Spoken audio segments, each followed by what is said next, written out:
पैसे मिळणार नाही, निवडणुकीच्या नंतर राज्याच्या तिजोरीत पैसे नसतील याची कल्पना होती.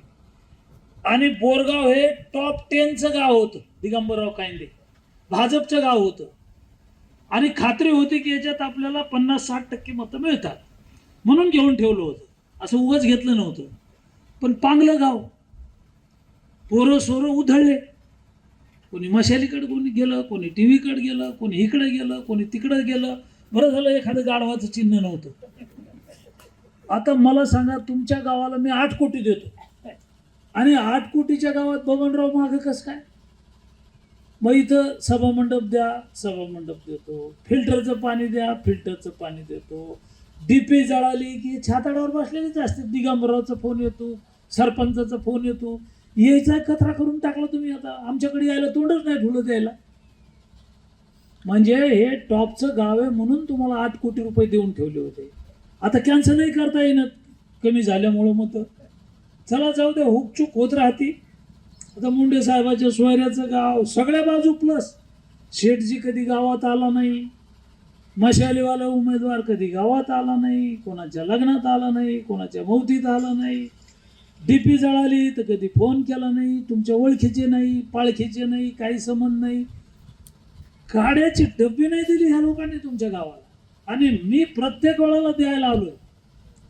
5 वर्षाला एकदा एक फुल्ली मागायला येतो, 5 वर्षाला एकदा.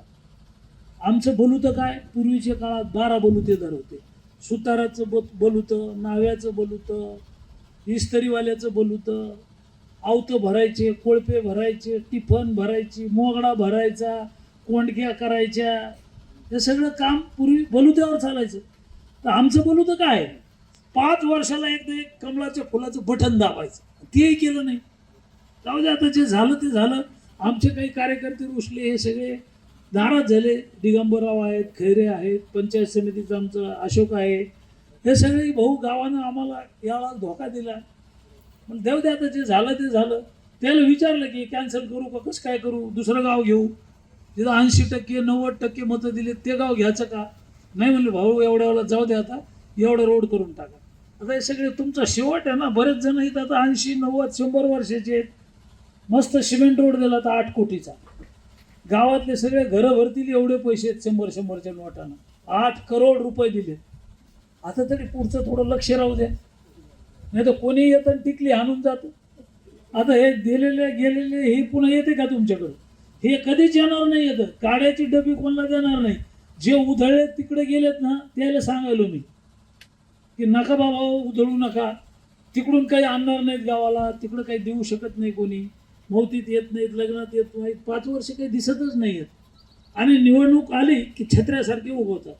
आता मी 300 गावाला डांबर रोड केले. तुमचं गाव पूर्वी आमच्या विधानसभेत नव्हतं. या 44 गावात एकाही गावाला रोड नव्हता. ज्याळाला हे गावं माझ्या विधानसभेत आली. तुमचा यदलापूरपासून बोरगावपर्यंत हा सगळा रस्ता 20-25 कोटीचा रस्ता आहे. मी मंत्री झालो तेव्हाच दिला.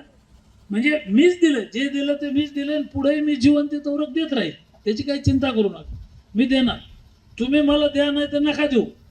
5 वर्षाचं बोलू तर एक फुल्ली द्या नाही तर नका देऊ.